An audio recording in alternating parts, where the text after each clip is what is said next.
Hi guys, welcome to the Women Unlimited podcast, and today I have a special guest who, in my opinion, is the ultimate African corporate baddie. Her name is Dupe Olusola, and until recently she was the Chief Executive Officer of hospitality-based company Transcorp Hotels Plc.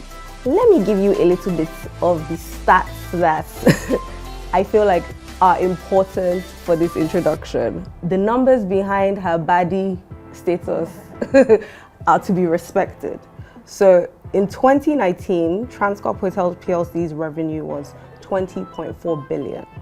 COVID happened, and in 2020 it went down to 10.2 billion. When Dupe Olusola handed over in 2024, the revenue had risen to 70.1 billion. Profitability for Transcorp Hotels Plc in 2019 was 1.1 billion. In 2020, due to COVID, it was minus 8.9 billion, which was a loss. And by 2024, she had grown the company's profitability to 22.6 billion. Thank you. Like, standing ovation, please. Who says women can't do hard things? I've worked in agribusiness, I've worked in finance, I've worked in private equity, but with hospitality, because each person that walks through the hotel is your employer, is the king. So if I get something right for one customer, it doesn't mean that it's right for the next one. Personal branding is really about your core values, your voice and your vision, and giving that voice clarity. Once you understand the importance of developing a personal brand and that it's actually beyond your current employer, then you start to realize that it's important to invest in it just as much as your job that you go into on a daily basis. So I think one of the things that I've really learned in life is that no work or no role is beneath me, and every opportunity presents one for you to learn and for you to grow. Thank you so much for being on this podcast. Thank you so much, Arese. Nice to be here, glad to be here, and thank you for having me. But well done on all the great work that you do. Well done. Thank you so much, Auntie. So, as you know, I recently produced this film called Lara Unlimited, which basically is a spin-off of my TV series, The Smart Money Woman. And in this film, Lara is basically, we're focusing on just Lara and her workplace drama. And I thought it was really important as part of that conversation, or part of the themes that were brought up in the film, to have conversations with real life women who are in corporate leadership, who have been on boards, who have had to deal with real life Lara things, right? Because I think that there's so much in terms of tools and information and conversations for entrepreneurship, but they're not a lot for intrapreneurship, and there are not many examples of women who are in corporate leadership and have a public-facing sort of personality. I think you've done an amazing job of building your personal brand. I don't know, every time like this sort of conversation comes up, your name, definitely comes up as someone who women want to emulate, especially younger women, because you've shown what is possible and you make the corporate thing so sexy.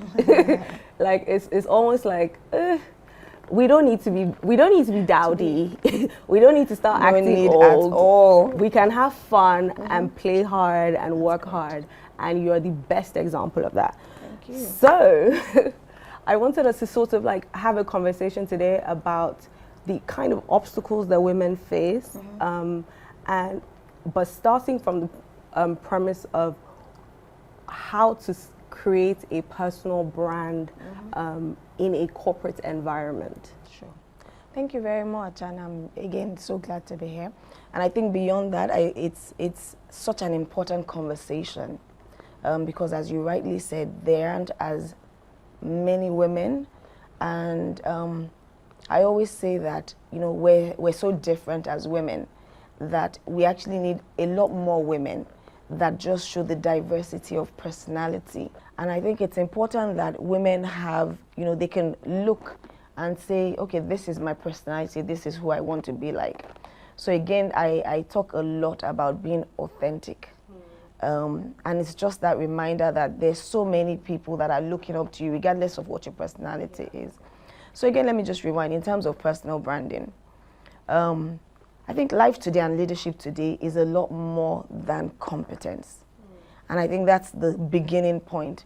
When people realize that, yes, starting point is competence, but beyond competence, people need to know who you are, how you do it, and what is the story of where you have reached. And it's so important that that storytelling comes from you, and that you tell that storytelling with purpose, in terms of, what are your core values, what is your vision, and give that a purpose. Then you begin to really understand what it means to have a personal brand. And so when people see what you've achieved, how you've achieved it, but how do you actually tell them the story of your own journey in a way that there's purpose behind it and there's authenticity to it as well.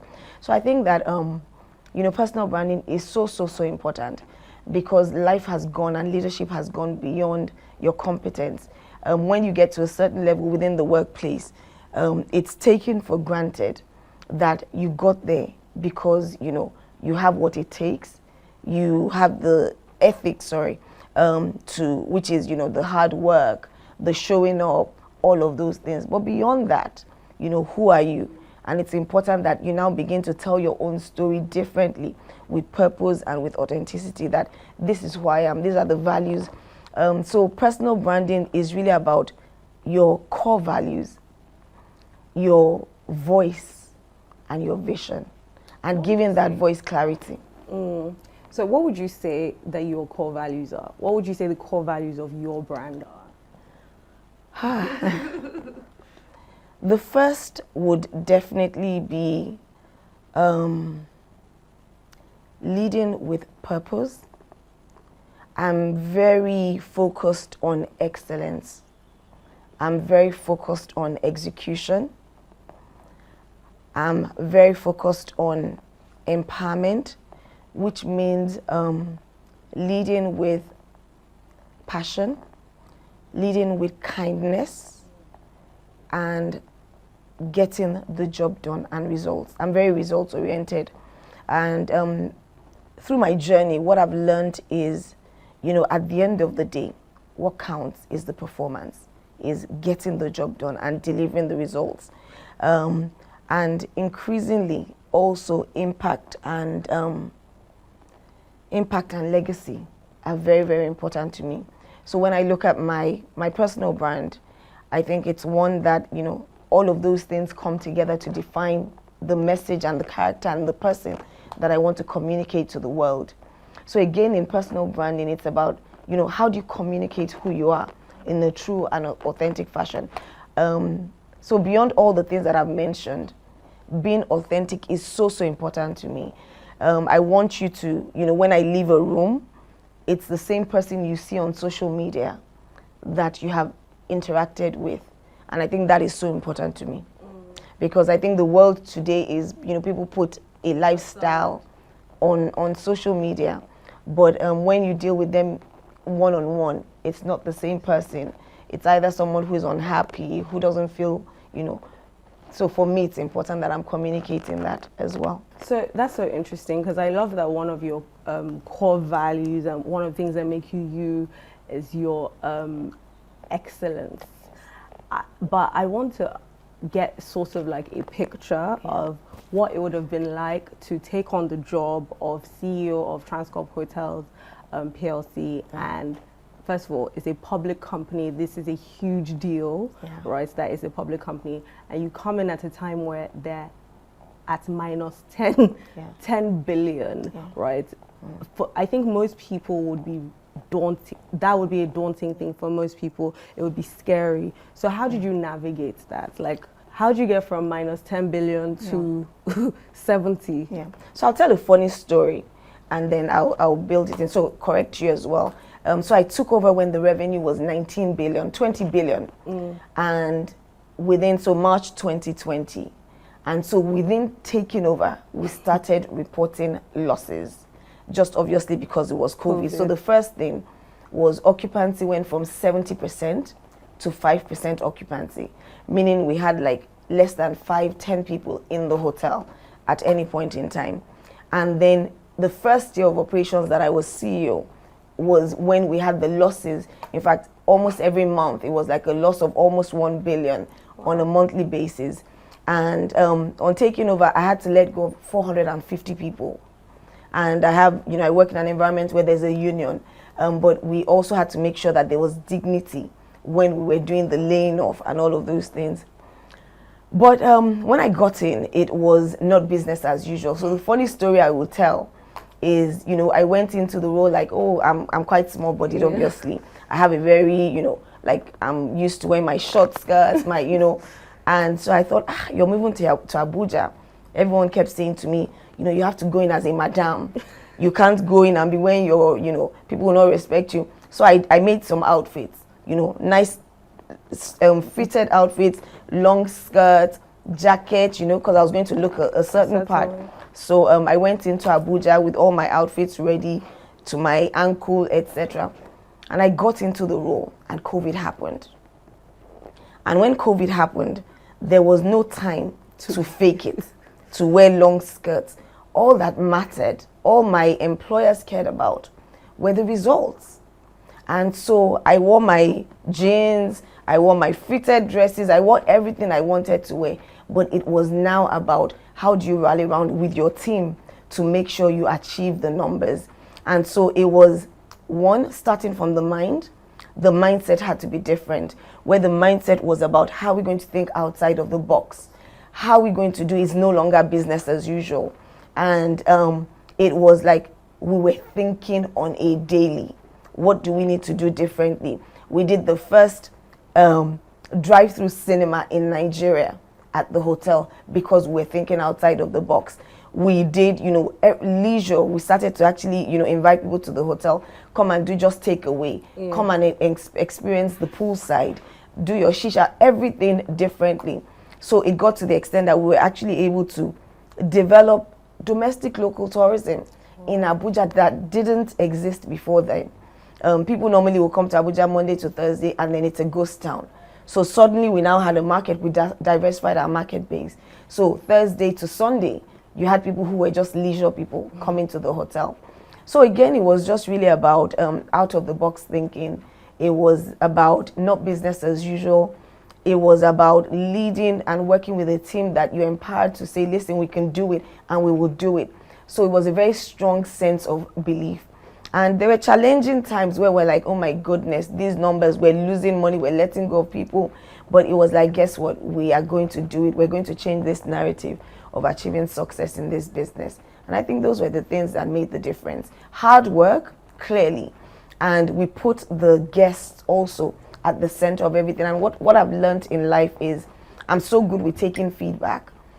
Because it's the only way that you can actually improve and do better and grow. So that was really important to me. Again, it's one thing to even go into it feeling, daunted, and we can talk about these numbers, but I can't imagine what kind of obstacles you would have had to deal with, like getting to 70 billion. Yes. Like, so what would you say your biggest obstacles were, like, and how did you navigate them? In hospitality, and I like the fact that honestly I've worked in different sectors. So people talk about my hospitality gig because it's the last thing, obviously. But I've worked in agribusiness, I've worked in finance, I've worked in, private equity. So, in different things. But with hospitality, because each person that walks through the hotel is your employer, is the king. So that in itself. So if I get something right for one customer, it doesn't mean that it's right for the next one. So it's learning about customers. It's learning about the journey and the experience you want to give to each person that walks into the hotel. And how do you make sure that that experience is thought through? Meaning that I've actually thought about the experience you're going to have when you come into this space. And when you think like that, you see that regardless of anything you do, even in providing your, series, and you're thinking, who are my stakeholders in this? How do you do the journey map where you're saying, okay, each segment of my stakeholder is this. How do I want them to feel when they leave this? What is the experience? So I think learning that for me was definitely one mindset that I was like, okay, if you learn about excellence, I mean, one night I was sleeping and at 2 a.m. I was getting a call from an irate customer who said she was served ice cream and apple pie and it was cold. She complained about the apple pie, and the person serving said, okay, no problem, I understand, but please sign your bill. Something as simple. And so when I took the call, I was thinking, really, at 2 a.m.? But the point was I had to attend to it and, explain, apologize, make it right, etc. So I think that taught me a lot of humility in that role, and again, excellence. So I would walk across the corridor and I'm looking at every single thing, attention to detail, staying in the carpet, how you served, everything became important. So for me, again, just back to your questions, there were so many things that I learned that made the difference. I think there was one experience when the union downed tools and just refused to work. I was literally, going around and trying to serve customers from one place to another. Wow. Yes, checking in, taking bags out. So I think one of the things that I've really learned in life is that no work or no role is beneath me, and every opportunity presents one for you to learn and for you to grow. And so I take that with me wherever I go, and I think it's a game changer, really. That's amazing. Yeah, that's actually really, really amazing, because you go from working in finance or in an agri-business to working in hospitality, and people are calling you about apple crumble at 2 a.m. in the morning. That is so insane. Nigerians are so crazy. So I'm thinking about young girls who would be watching this, who are thinking, I want to be in corporate leadership, and they're thinking about, when am I going to get to the point where I can earn a certain, amount? So a lot of the obstacles that most women face in getting to corporate leadership is negotiating better pay. Because I find that in the workplace, like Lara, there are many times where the employer is happy for, especially women, to shoulder the burden of the work, but not necessarily want to pay for the value that they're getting. So how would you say that women should negotiate or go about negotiating better pay? Okay. So I think the reality also is that, oftentimes women tend to be shortchanged, and I think that's the reality. And so my advice to a young girl would be, empower yourself with the facts. First sit down and brutal facts. What are my strengths? What are my weaknesses? What do I need to do better? What is that area? So be true to yourself. Be true to yourself, and understand that there are areas that, yes, you may have to improve in. I think that's the first thing. Then be clear on your value add. So be very clear. So once you've done your brutal facts, you now know these are your strengths. So if I'm in this role, it means that there's something that I'm bringing to the table. Be clear on your value add. So never go into the room unprepared. Make sure that you've done that yourself, that first analysis. Then you go into the room prepared. Do you want to give me an example of that? Because you know how we always say, articulate your value, have your, know what your strengths and your weaknesses are. But in practical terms, let's say you're sitting in front of your boss, and what do you think a strength is, or how do you think you can demonstrate value in a way that shows your employer that is worth it to their bottom line? Sure. Okay, so for me, for instance, some of my strengths would be my ability to network and ability to convert that into value for the company. So that for me, and I've had situations where I've been called and asked to come in and say, when my boss has said, I want to get to 1, 2, 3, 4 companies. and I believe that you can do it. So there's a value that they have seen.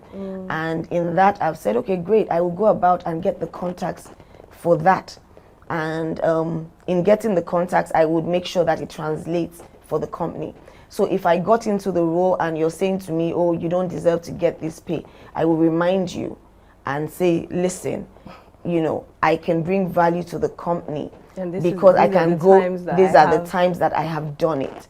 I've had times in my life as well where I was actually put in a role and I was the offer or the package actually was not the package of the CEO who had left the role.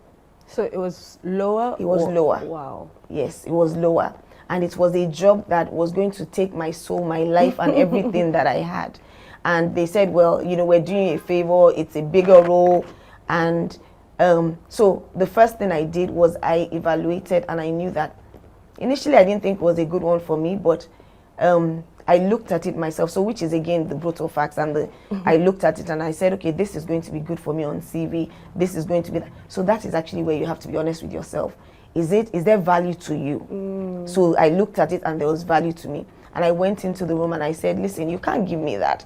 The policy says this. So arm yourself with the facts. The policy says this. This says that I deserve to get this pay. And I was met with a no, no, no, no, no. The business is not doing well. We cannot afford to pay what we're paying the CEO. So you have to do it, take it or leave it.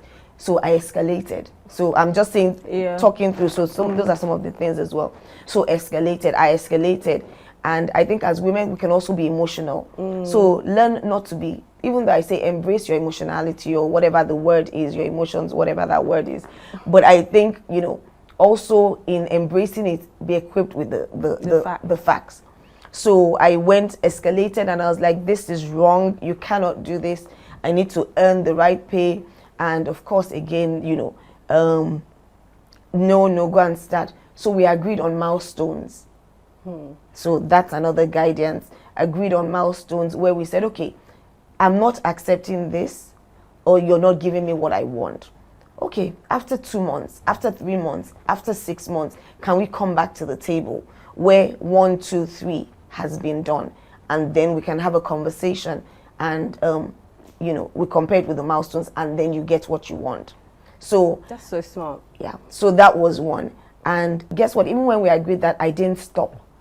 So I kept going back and saying, I'm not happy with this package. But it didn't stop me from doing my work.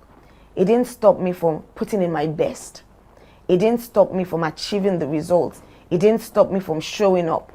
Because I knew that this, again, when I say legacy, it's important to know what legacy is. Legacy is beyond what you leave to your children, and it's even, you know, the results. My results need to speak for me, for who I am. And so I showed up every day. I got on the road. I did the job. I achieved the results. And I never stopped talking and asking for more.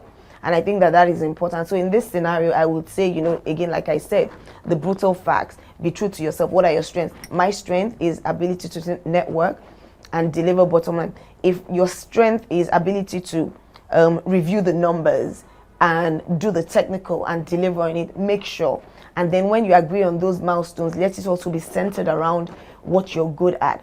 So that when they're looking and reviewing, you're saying, okay, this is what you're good at. This is, and if they say, oh, I'm not paying you this because you're not good at this, be very intentional about improving in that area. So that in 2 months, in 3 months, when you sit at the table, you're saying, this is what I have done. You know, so make sure that you also are able to measure before an independent person measures for you. Be clear on what your goals, what your achievements are, and put it right there. I love this so much because, you know, we talk about value often, and it's one thing to know your value within yourself and know what your strengths are, what your weaknesses are, and what you know you can contribute. But sometimes when we're trying to explain this value to, say, an investor or an employer, and they just don't see it, sometimes the problem is that we haven't figured out how to sort of like articulate what that value is. Correct. And until you can articulate it, you can't get, you know, to your goals. And sometimes it's a learning, you know, it's a learning journey as well. I'm sure, I think when I was younger, You know, I remember being in roles where I'm just like, can you imagine? So we would all discuss salaries. Did you get paid what you were, you know, and you would make noise, you know, but over time you start to learn that, listen, first of all, I'm here for a reason. You wouldn't have employed me if I was not good enough. So remember and know, first of all, that you are in that room because you deserve to be there. So that's the first thing. Yeah. And then second is, I'm showing up every day and I'm bringing value. So what is the value? And if you're not sure about it yourself, I always talk about the tribe. I always talk about your circle. Sit down with your circle and ask them and say, you know, when you look at me, I say, what do you think my strengths are? When you look at me, you know, what do you think I can do better?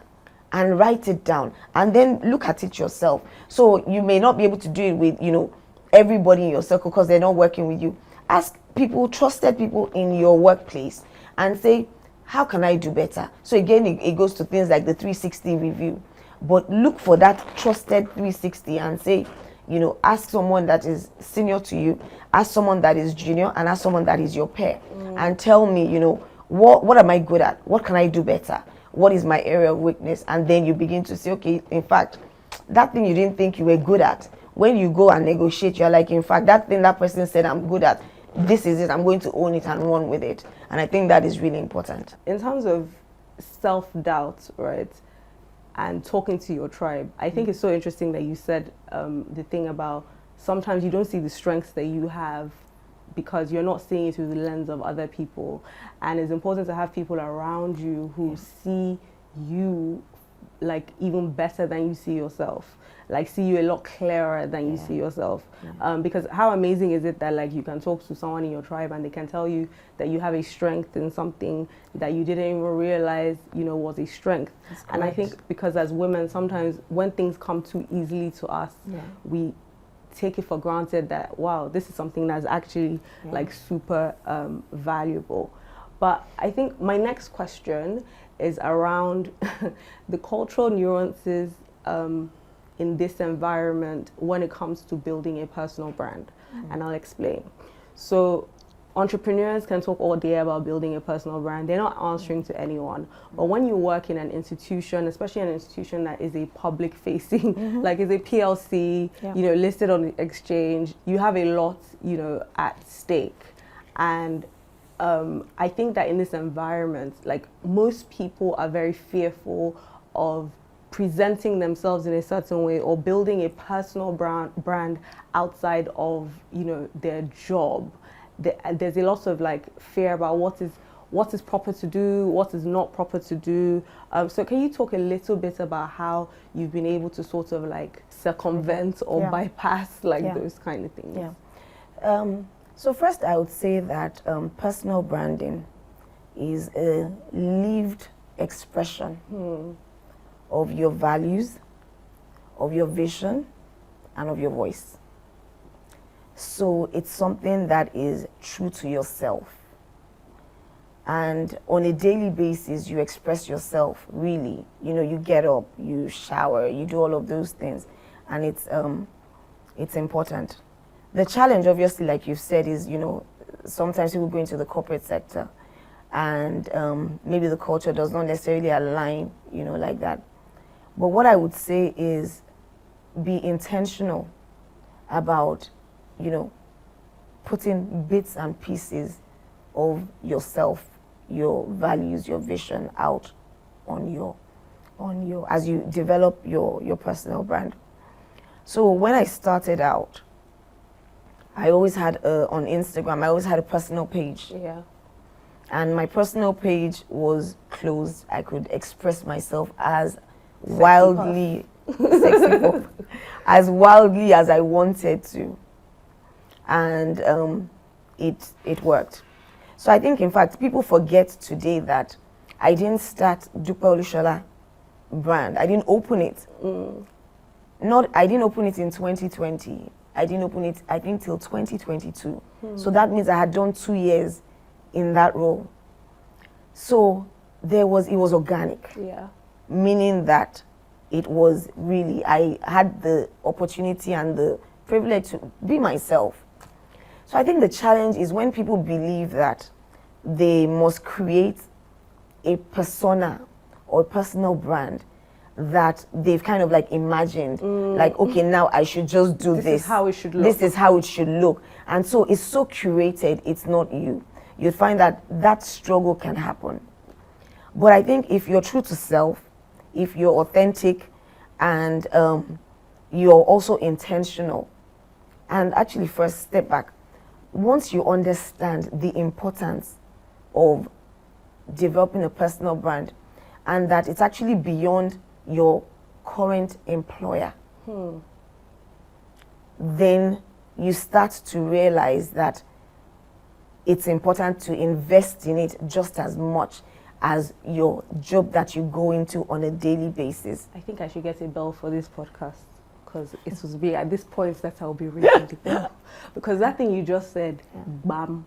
Because I've seen situations where women have invested so much effort and time in corporate jobs, giving their lives for it, slaved away, but maybe their friends know this is your job, you work at XYZ place, but they have no idea, like, you don't have a personal brand outside of your job. Beyond your job. And what then happens is sometimes it means the organization can start to take them for granted, or you spend so much time in there, and then it gets to a point where it's like, maybe you're negotiating for a pay, and it's like, rest, we don't have this, we don't have that. What I found in a changing world is that if you have a personal brand in your industry, like you are known for what you do, it makes it harder for your current employer to mess with you in that way. It's your network. Because they know. It's your network. Yes. It's your network. And it's easier, I think, to get other jobs. It's easier. For sure. It makes you more attractive. It makes your current employer even more afraid of losing you. Opportunities. It opens doors beyond your existing situation or life or position. That's the reality, bottom line. And so, yes, it's great to work within the policies of the organizations. So some organizations will say you can't speak at this place, you can, and that's fine. So once you also have to work within the remit of the policies, and I think that's important as well, because they're guidelines. Otherwise, everybody would go crazy saying, you know, I want to speak on sex today, I want to do regardless of. So that's important. So first is understand that, but within the environment that you're in, understand that you still have a responsibility to yourself to invest in and build that personal brand. Because again, it's your net worth. It is what sets you apart from other people. And you have to say, what are your values? So again, to my own values, it's excellence. It's beyond Transcorp Hotels. It's execution. It's beyond Transcorp Hotels. It is showing up and delivering results. It's beyond that. It's just how you do everything. It's how I do it. So wherever I show up next, I'm going to make sure it translates to the same thing. If you don't build a personal brand, indeed, actually, from what I have seen, is you will step out of a role and you will struggle to find who you are. So I remember I had a conversation early on, and someone asked me, do you regret that you invested so much in the Transcorp brand or in, you know, and I said no, because the reality of who I am is that I'm so hardworking. I'm so focused on excellence. I'm so focused on achieving results that it's going to go with me wherever I go. And it's actually my personal brand. So I aligned my personal brand to Transcorp Hotels, and it delivered results for both of us. It delivered for Transcorp Hotels, and it delivered for me. So it was a great platform, you know, but in all of it, my personal brand is my personal brand. And people need to understand and realize that, again, back to what you said, it delivers for you. And what would deliver for you is what you invest in. Like anything else, if you invest in a bank account, you're going to earn on it. This is personal brand, Dupe Olusola. If I invest in it, it's going to deliver for me. And so also remember that investing in your personal brand is not vanity. You know, it is about purpose. It is about understanding that it is your net worth. Whenever you walk away from any situation, that is what you own, and that is what you are. So, on the back of the cultural nuances thing, right? I find that if you, building a personal brand, especially with the advent of social media and the fact that like everyone is seeing what everyone is doing and all of that, there's a sense that one has to be careful, especially when you're in corporate, because you never want to, how do they say it, outshine the master. And I'm sure there are lots of like young girls who are looking and thinking, I want to do this, or I want to dress like this, or I want a bigger personal brand like that is outside of like my company, but I'm worried about, say, my boss's personality, where because they're not like maybe as front facing, they might feel a type of way about me having this big personal brand outside of their company, or even situations where it's fine, but then it now seems like you're getting bigger than me. So I think in reality, it's important to read the room. I think that's important. So you read the room and say, what is the appetite for how big I can get here? And be intentional about making the investments in the things that you need to do. You may not be able to do 100% of everything that you want to do, and I think that's fine. But know that, okay, 10%, 20%, 30%, and then have conversations as well, so that if the organization sees the value, then they're okay, you know, about you doing it. How do you navigate those personalities? Because, you know, it's one thing, because when I was thinking about like what questions that I wanted us to sort of like address in terms of the podcast, I was thinking there's so many things that are very textbook. We can say, oh, articulate your value, negotiate your pay, but then the Niger factor is inside, or build a personal, you know, build a personal brand, but then you have a boss that like might have, or a superior or someone that you report to that might have an issue with it, and it can start to cause maybe friction. How would you advise, you know, that one sort of like navigates those sorts of like personalities? So again, it may sound textbooky, but the reality is that you have to be true to self. And in being true to self, what you'd find is, and I always say, I'm not everybody's cup of tea. So don't try to be everybody's cup of tea. And some people would not like you because you are trying to position yourself in a certain way. But once you understand that you are your own competition and you're not in competition with your boss, I think it starts to change certain things. So what you would find is that there's some things that your boss is going to say no to, and you would be upset, you would be irritated, you would kick the wall, you would be, but understand that it's a long journey. You know, it's not a today game.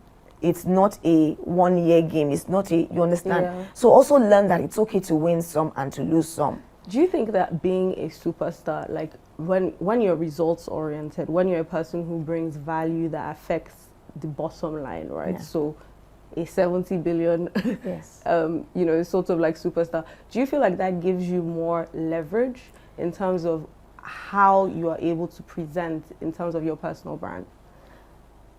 It helps because it cuts some slack, but in reality, not necessarily, because if you're in a high-performing environment, which is what I've always worked in, everybody is also delivering. So, you know, your superstar is, everybody else is delivering. But, you know, you have to know that, okay, well, how does it also bring value to the organization that I'm in? So it doesn't detract from the organization. It doesn't, if you find that it's detracting from your organization or detracting from your boss, there's also wisdom that is required, that you say, okay, let me step back here, you know. So I'm going to go into rooms, and I'm going to go into rooms, and I'm not looking to compete with my boss, because I'm clear who my boss is. If you see me actually go into rooms with my boss, you would not remember that I'm the CEO of an organization. I don't care about, you know, again, I've learned in life that, you know, be about a service attitude. It is so important, and people forget that leadership is actually service.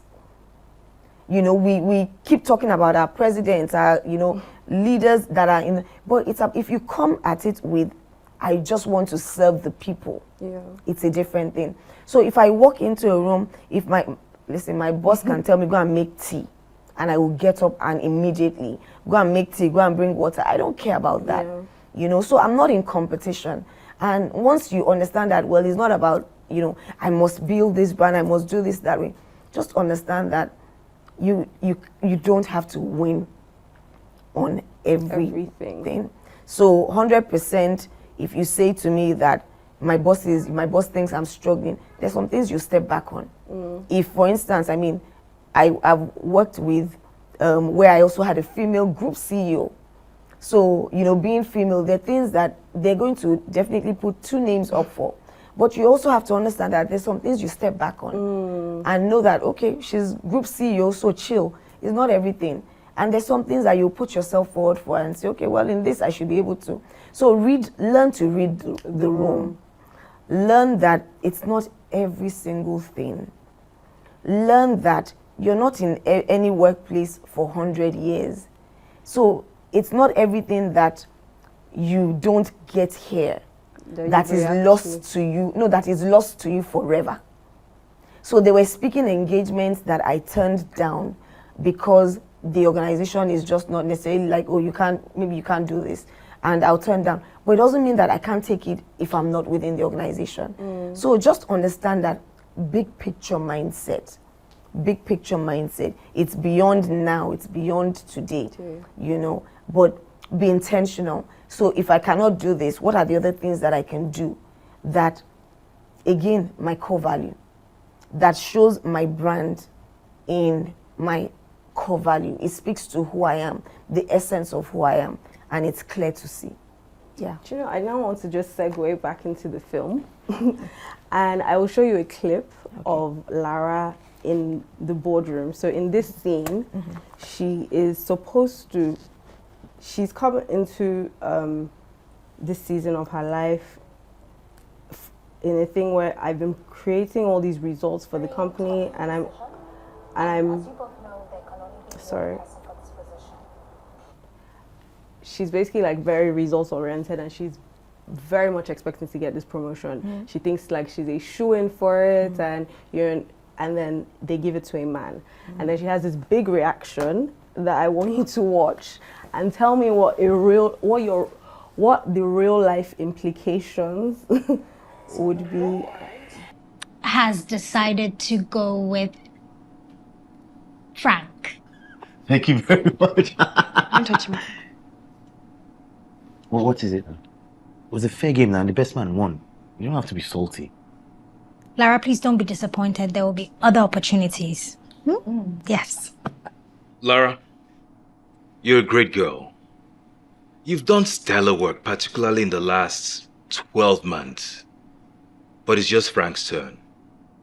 Okay, so please help me understand. Even though in the last year, I brought in deals that have netted this company over $20 million. Frank, who has brought in nothing, zilch, zero, gets the promotion.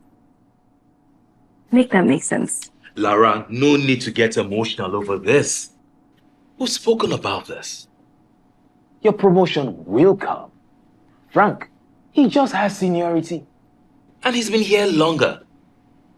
Besides, he has a wife, children, and even school fees to think about.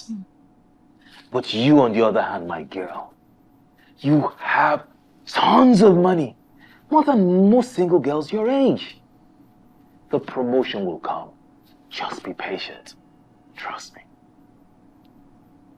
This is bullshit. I beg your pardon? I said this is bullshit. I work harder than Frank and my results speak for themselves. What is my business if he has a battalion of babes to take care of? If this was a meritocratic organization, I wouldn't even need to be pointing it out.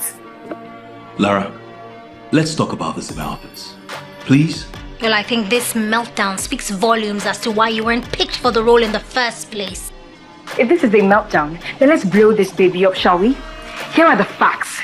Since I started working here, I've been made to feel bad for my ambitions, while the company enjoys the contributions made possible by said ambitions. You treat me like a money-hungry ingrate when I negotiate for more pay, as if I'm not allowed to be fairly compensated for the value that I create. You are embarrassing yourself. I wasn't finished! Competent employees like Jamie are made to shoulder the brunt of the work, while incompetent ones like Chike do absolutely nothing and get paid more. Make that make sense.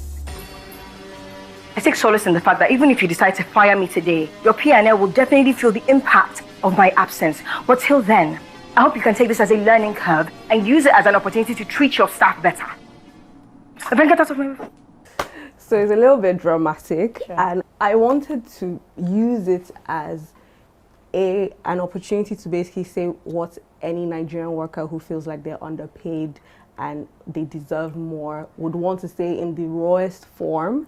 But I also was like, I usually try to find a way to make Lara softer, but I thought, no, let her hardness really show up like here. And it's okay if she makes a mistake that other people can learn from, right? Because this reaction speaks to like emotional intelligence. First of all, what was your own initial reaction to it, and how do you think that she should have navigated it, or how do you think that someone who has done this, you know, sort of like... Yeah, so I think interesting scene, and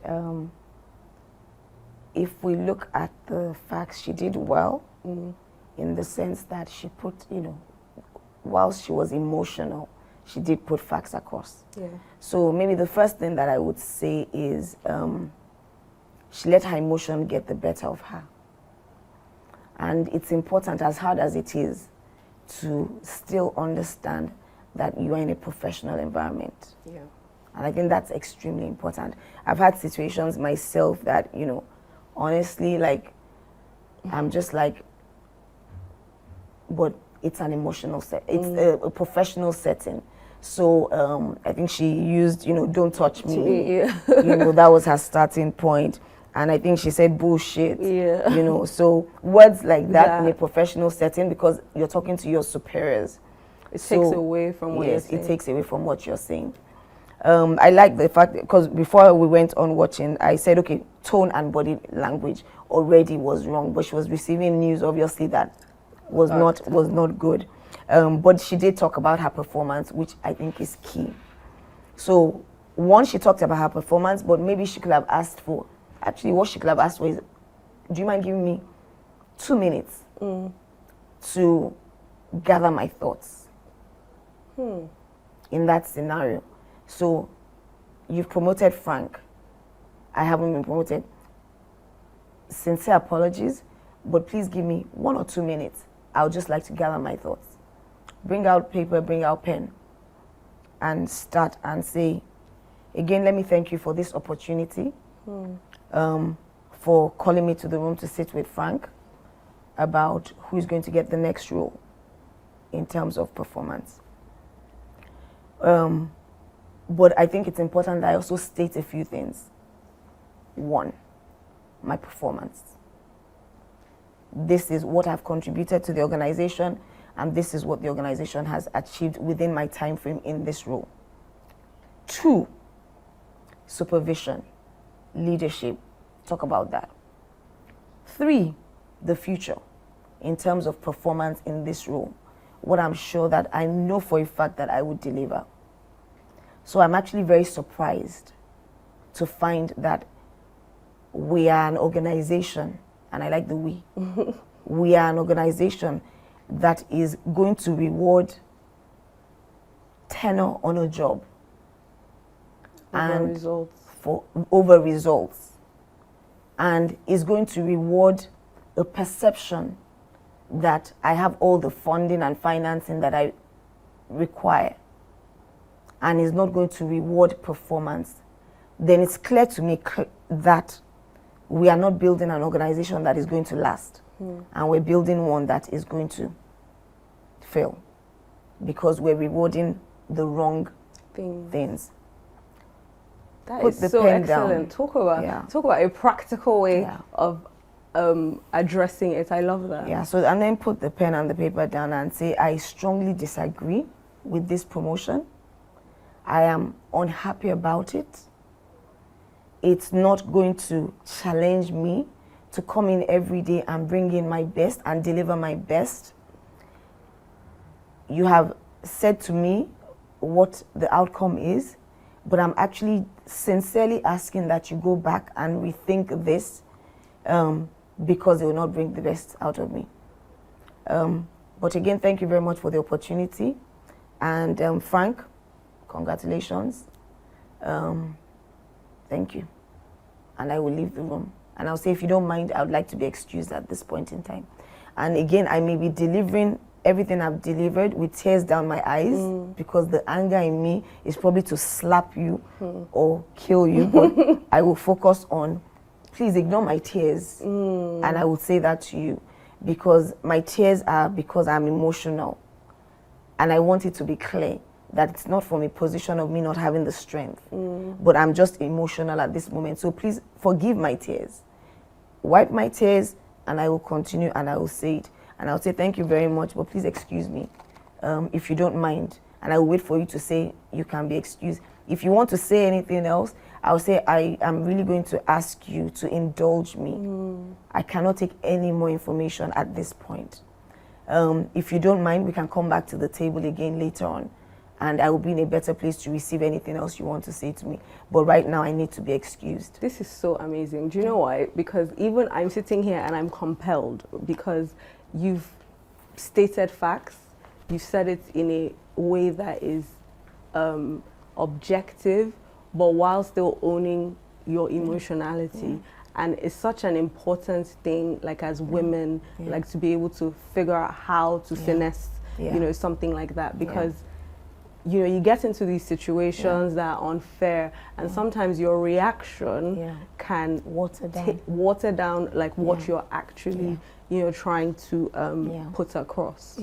And so again, even if you use words like if you get caught off guard and say bullshit and don't touch me, at the end you say, and I apologize for using, it's not me to use a word like this in a professional setting, so please forgive me. I apologize for using bullshit. And you know, Frank, it's not personal. You know, so thank you.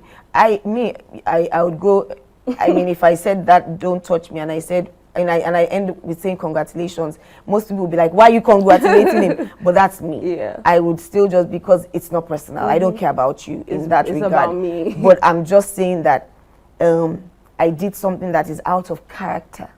So I'm going to apologize because I don't want to be that person that I'm saying don't touch me, and you know, because you are not that important to me in the scheme of things. What is me is a reflection of myself. So I'm going to apologize, like, I'm sorry, I didn't mean that, you know, but let's focus on why I'm here. That's so powerful. So in Lara's situation, right, she's had this big blowout. She's done this huge thing, and it's a weakness that she has, her anger. And she's allowed it to get the best of her in that moment. How would you advise someone who has already made the mistake? They've already had this outburst. How do they navigate that situation? Do you think that they still stay in the company, or they should just start looking for another job? So I'll tell you the truth.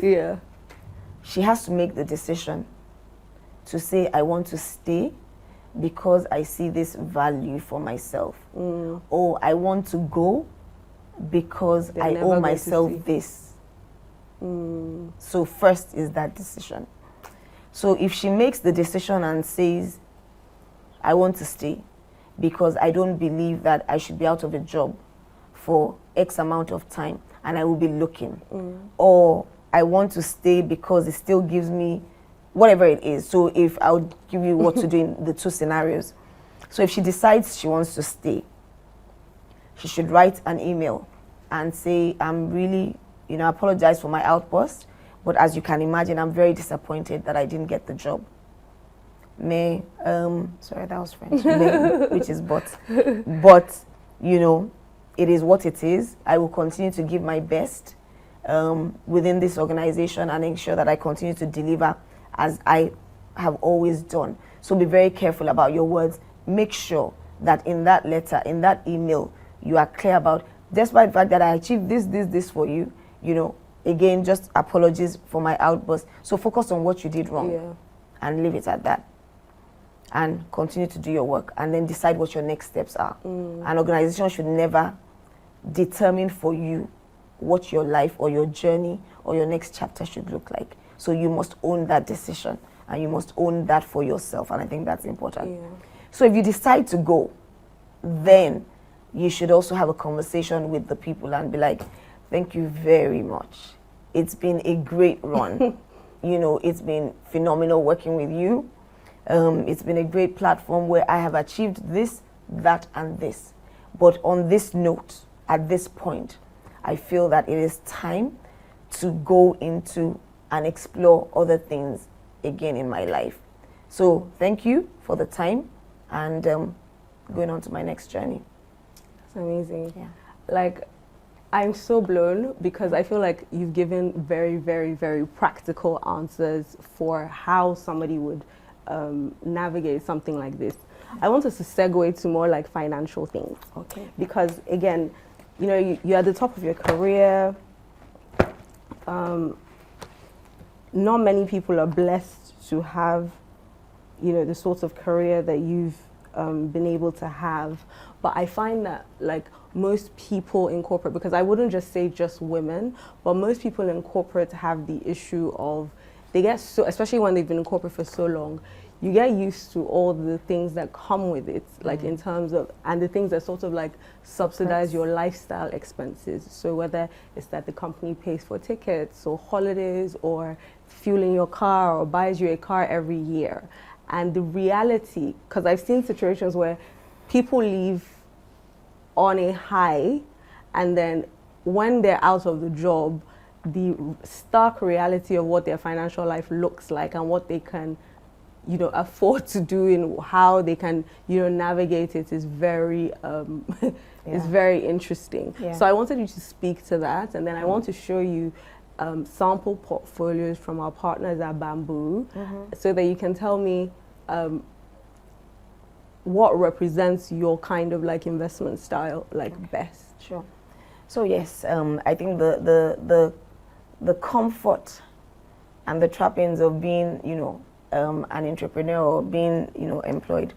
And so again, when people ask me this year, like, oh my goodness, how are you doing? The one word that has been consistent, honestly consistent for me, is I have such a deep sense of gratitude. Like it's I say it's difficult to explain. Like it's almost like gratitude has become a thing, like you can touch it, you can feel it. Because I would have hated to be, you know, 10 years down the line and then be in this space and be in that, you know, like trying to figure it out. So for me, this is a year of, wow, phenomenal growth, like in all areas of my life. Like all the things that I never had time to do, to actually embrace it, you know, and explore things. The important thing is when you're, I mean, as much as I always say when you're working anyway, the truth and the reality is you can't, let me say you can't, it's difficult to build real wealth. Yeah. You know, because you earn a paycheck, and then the next paycheck. So unless you are investing, unless you're intentional about making those investments, I always tell people, look for friends that are doing things that you may not have the time or the appetite to do, but invest something in that business. Do stocks, do real estate, do whatever, because this life of comfort of 30 days makes a pay is one that, you know, may not always be there. And it's not even, it doesn't give you the room to build real wealth unless you're investing actively on the side. So for me, this year is that year that I get the privilege and the luxury to test The water. everything that I've said, you know, which is also like, you know, how you live in life without Transcorp. Can you still do the things that, you know, you would want to? Yeah. And I'm also very mindful about retirement. Even though I say that, you know, I don't see myself, my desire, my goal, is good health, you know, be like your dad. to work till, yes. And I don't plan to stop working ever. Till you're 75, 80, you know, I want to still be working, and that's important to me. And so I am, And it's in your genes. by the grace of God. Retirement is a conversation that I have with myself all the time. You know, when yes, you have the money, but you know, if I told my parents or my mom now to say, okay, put 50 million down, she's going to be like, you know, but it's the thing about when you're not earning as much as that amount just becomes so big to you. So I want to make sure that I'm putting things in place to make sure that, you know, at 60, at 70, at 80, I'm not afraid of those numbers, like, you know, when you're earning or when you're not earning, etc. So I think everybody that works in a 9 to 5, it's important that you build like you're not. So you invest like you're not. You look for things to do like you're not. Because to be honest, you know, even if you looked at the likes of Warren Buffett, etc., yes, we talk about him investing in stocks, but it's multiple streams of income that every individual, regardless of who you are. So even if you're a cameraman and you're doing it, you need to be thinking, how do I earn more? So earn more can be deepening what you're doing, or earn more can be, you know what, if I earn 10,000 from this job, can I put 2,000 in that hairdresser that I see people coming in and out of their business on a daily basis, you know, so that you're diversifying. You know, is someone selling water there? Can I, you know, that sort of thing. So I think that's the mindset, and you should have that mindset whether you're working for somebody or for yourself. I love it. So I'm going to show you these portfolios, and I'm very interested in seeing which one represents your personality. So would it be one that's safer, that has the S&P 500 ETF, and you don't have to think about stock picking, and, you know, treasury bills, or would it be more aggressive? I think I'll do a combination, to be honest. Okay. I would do a combination. I'll do aggressive, but I'll also make sure I have something in the S&P. So because I'll say, you know, there was a time in my life that I would be like, stocks, I'll just do the safe ones. But I had colleagues who were like more aggressive. And then I'm like, oh, let me just change my money to FX. I don't want wahala. FX, I'll change my money to FX. But when I sit down with them like years after, and they are saying, you know, my portfolio is 1 billion, 5 billion, 6 billion. You're like, you know, where was I? And I'm like, Jesus. So I started to have a bit more audacity, you know, a bit more appetite to say, you know what, oh yeah, I'm borrowing. And okay, I'm borrowing against my, in fact, now sometimes people are trying to slow me down because I'm like, they said these shares are doing well. This one is well. I'm borrowing for it. I don't have money. I'm going, you know. So I think a combination of aggressive, but at the same time, I'll also make sure that, so if I had 100 naira, I would probably divide and say put, you know, majority of it. But I also try and understand the underlying factors of the aggressive. Yeah. So what is that fund investing in? For instance, is it something that I understand? Is it something that I think has potential? You know, but I'm also I'll do my research, but I'm also quite trusting. So if I was going to go with a bamboo, for instance, so I would have a lot of the conversations in the beginning, and then I would be willing to put my trust in the system. Which is really interesting because, you know, Bamboo is an amazing app that allows you to buy US stocks, and you also now have access to buying Nigerian stocks. They have treasury bills and cryptocurrency options, and they've started recently doing managed portfolios. So for people like yourself who want to talk to someone, who want to get advice like one-on-one, they have a new sort of like product for that. So it'll be very interesting. I've been trying to talk to them about doing something for our Women Unlimited community. For now, if you join our Women Unlimited community, you get 20% as a discount on fees on Bamboo. So I was thinking, I want to create a product for women like you, your group of friends, with Bamboo, and where it's like you're investing regularly and also like encouraging the other people in our Women Unlimited, you know, community to invest as well.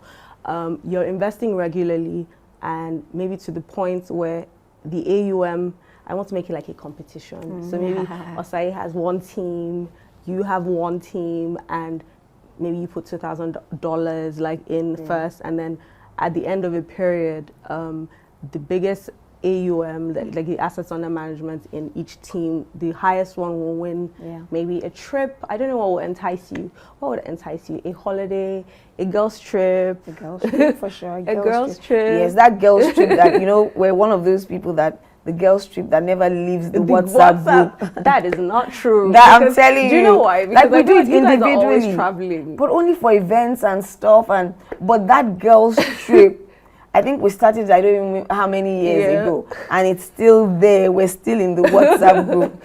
So like that would be great. It would be that would be great. Because you'd be doing wealth creation at the same time, and then there's like a goal to like work towards. I love that. So to round up, I want to talk about something that I feel like we don't talk about enough, right? Which is the likability politics that comes when you're a woman in, not just in this environment, but also like in corporates. Because one of the things that you said was that kindness is a huge thing for you in leadership. And where I feel like it's so important for you to be kind as a leader, I find that in this environment, people confuse like kindness with doing your job. They confuse performative humility with what is a good person. So me personally, I don't like people calling me madam. I don't care. I don't care for it. Call me by my name, because if you respect me, I promise you I will know. If you don't respect me, I promise you I will also know. But I find that women especially, there's an expectation that you have to be likable. You have to present as likable. And I find people who, so you can see two people. One person, they ask me, why do I like this person? And I'll tell you, she's a straight shooter. With her, you know exactly what you're getting. She'll tell you what she likes, what she doesn't like. And with her, I don't really like to work with her, because the humility is very performative. It's very, you know, I'm such a good person. But are you doing the work? Yeah. One. Two, like, we don't know what you're thinking in your head. I prefer to deal with people who can just tell me, you know, what it is. And for me, I think that it gets very frustrating in this environment where people confuse kindness, you know, and fake humility, you know, for kindness, basically. So I think the reality, I don't know where to start, but the reality is that people come from so many different and diverse backgrounds. So that's the first thing to note. And so some people, success is new to them. That sort of life is, and so they may not naturally be nice or kind. But because everything has come in a way that, you know, they feel like, well, it's part of the act, I have to.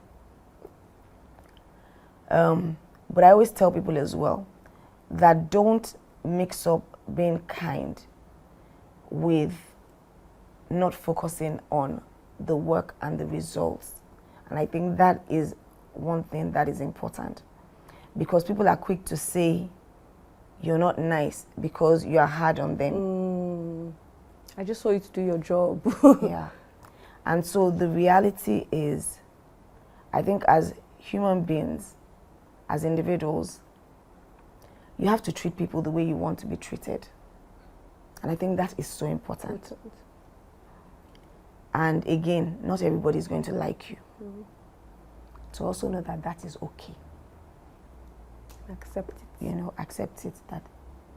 But that if you're true to self, which means that if I leave this room, you can say, this is what Dupe is like, and this is what Dupe is not like. To me, that is more integrity than anything else.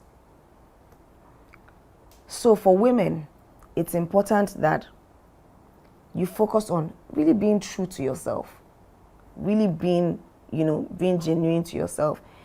For me personally, I'm not, I don't like the ma, I don't like the sis, I don't like the auntie, I don't, because you, like you said, you can be rude and not even, and call me all the mas in the world, and it doesn't make a difference.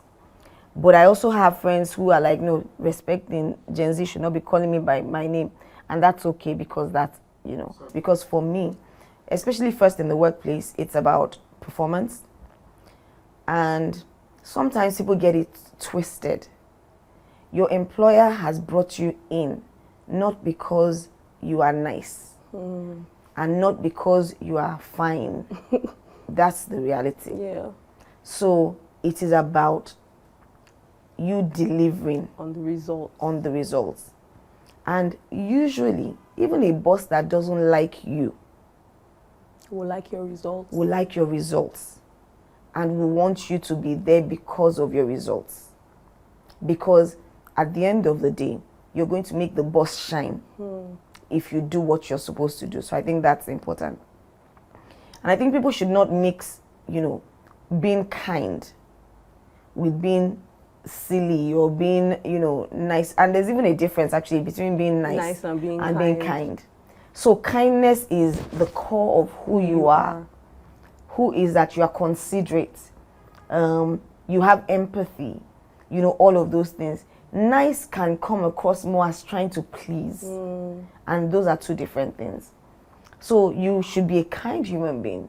You should be a kind leader who is, and you know, I'm sure even some of my people I've had scenarios actually where I had a staff who was not performing, not delivering, and when she was talking to HR, part of it was that I was not a nice person. I wasn't asking her about her children.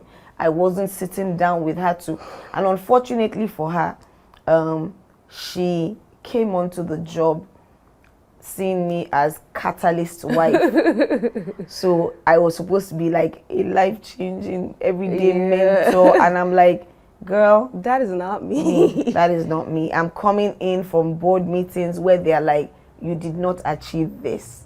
I'm not going to come down and sit down and pamper you, you know, because you need to deliver. So often what I will do is sit down, we'll do this. Then maybe on the way when you're going, I'm like, so how are you anyway? So what's up? Blah, blah, blah. So yes, I can be kind, I can be human. But again, for women, I do not believe that in professional settings, you should shout or talk down on people. I don't believe it. But again, my staff know when I'm talking to them and I'm annoyed, I'll say, madam. So you know that I'm already controlling myself. Because if I have to, I say, oga. So know that I'm suppressing myself. So I don't think that you should, you know, be shouting at people and using words like, you know, that are just uncalled for. Because I wouldn't want anybody to talk down to me like that. I always talk about integrity. And I say that as Nigerians, we always talk about integrity, about somebody stole money, somebody lied, but integrity is about the core of who you are, who you say you are. And it's about who people describe you as when you are not there. So, you know, sometimes you would see that, let me say I employ 2 people and I'm like, you know, this is about excellence, execution, and they're working well and doing all of those things. And then another boss comes. Yes, you can adapt to the style, but if the boss rubbishes everything that this person was about, and then you suddenly fall into character and start all the things that you didn't do before, you start, for me, you don't have integrity. Because And basically what you're saying is that no matter how hard it gets, regardless of the boss that you have to do the work the way that you would have done it. and be true to self. Yeah. Be true to self. So, you know, some people change with every boss that comes. You can learn his style, but it shouldn't change your person. Like, okay, if I come now, Arese is the boss that likes me to gossip. So when I come I'll start gossiping. So did you see what this person did? Then the other boss comes, and then no, you know. And I you know, to speak to what you said in earlier about we all come from, when we come to these things, we all come from different backgrounds. I think it's so interesting in this part of the world where like that expectation that you have to be nice or likable. Like you said, you are who you are, like regardless, and it's what people say. To a certain extent, it is what people say when you're not in the room, but sometimes what people say when you're not in the room is not definitive of who you are. Because, for example, we also have to define what somebody qualifies as wickedness or shouting or like you could tell, no, because you could tell someone, right, do this, right, and they did half and they went home, and then they come back and let's say the boss is upset about it. I find that if a woman corrects or berates, right, no matter how well-meaning she is, we're harsher about judging her. All of a sudden she's a bitch. All of a sudden, only God knows what's happening in her, in her home, as opposed to, what did you do? You did something wrong that could actually jeopardize the company's well-being, or all of that. And so I think I'm speaking to the fact that it now puts us in this cage because culturally, because this likability politics exists, a lot of women then start to put all of their energy into how they're being perceived as opposed to focusing on the results. So I think the first thing, again, and first thing for any girl, any woman, don't go into any room wanting to be liked by everybody. So that's the first thing. But it's also on that woman, on how she gives the feedback. Yeah. It doesn't matter how shoddy the work is. It still has to be respectful. It has to be respectful. So, yes, they messed up, the work is 10%, but if you now start shouting and using words, it's, you've lost your message, because it's now going to be about how you gave the feedback versus about what you said.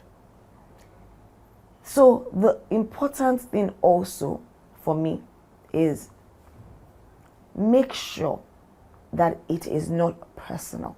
Objective.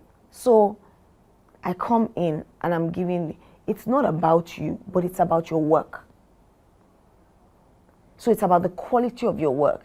It's about the shoddiness of your work. It's about, the fact that you're not working with timelines. So it's when you now become personal that it can be abusive. Yeah. You can use language. Who do you think you are? What did you? No. It will never get the best out of the person. Yeah. So emotional intelligence, all of those things, it may be what you want to say. I mean, I always use examples like, I think the people that take the brunt of our bad side are drivers and domestic help. Because really at that point, you are your raw self. Are you, are you, so that sort of thing. But you must still kind of control the sort of words that you use. So first thing is, any woman that goes into an environment and thinks that I need to be liked by everybody, you have failed. Yeah. Because you will do things that are out of character, and you will compromise on your own self, and you will compromise on results. So, I know that in some parts, sometimes, because I'm not a certain way that people may expect, someone might say, oh, you are too soft because you don't get the results. And I'm like, actually, I'm not soft at all. Ask the people I work with. But I'm being accused of being soft because I'm not doing it in the way that the person would have done it. But I'm very clear on, I know what the objectives are. And the objective is to do the work and make sure the person is delivering. But I'm not soft. But my approach is different. And I will focus on that approach. I'm not going to change and become you to get the results. So, first is go into an environment and don't think that I want everybody to like me. When I got my job at Transcorp Hotels, I had worked within the group, Transcorp Group. And if you don't know me, actually, people usually have a perception of me. That one likes life, she's wild. People always have a perception of me, so I don't really care about that because, it's a person. But I'm sure 100% if I asked everybody that I worked with, their perception of me before I came and perception of working with me, it will be like, oh my, she's actually a nice or a kind person. But the perception of me, but if I went in there, like, okay, I know they have a perception, I want to get in there and be nice and let them like me, I will never have done the job. I love it. So your takeaway is just stay true to who you are, stay true to what your core values are, like, and stick to it. Don't worry about who likes you or who doesn't like you. Focus on the results. But be open to learn. Yes. Because also your personality is, you're learning about yourself. So there are areas that you can tweak, there are areas that you need to do better in. So, but be honest. You know, I think it's important that you always have those honest conversations with yourself. So be honest, like, I'm not coming anywhere as a finished product. I'm coming because I want to improve and be a better person, deliver better for you and for myself. And so in that process, I will also take the feedback of areas where I can do better. So for one, I always say that I can work with you, build a relationship, but I may not focus as much on, so your kids' names. But now I'm learning to, okay, have more of a conversation that, you know, touches on that personal side. Yeah. Thank you so much. This has been such an insightful conversation. I'm so grateful for your time and all the wisdom that you've imparted. I know that this is going to be such an amazing episode. Thank you. Thank you. Thank you. And thank you for the amazing work that you do. I think that there are not enough of you within this space. And so people are also looking up to you. And so when we talk about legacy, when we talk about, you know, building to last, and when we talk about, you know, success and all of these things, this is what it looks like. And know that you have a responsibility beyond yourself to make sure that, you know, people see what you're achieving and, you know, can point and say, I like what she's doing here and want to, you know. So you're doing it not just for yourself. Thank you so much, Auntie. I'm super grateful. Well done. And it's a wrap. Thank you.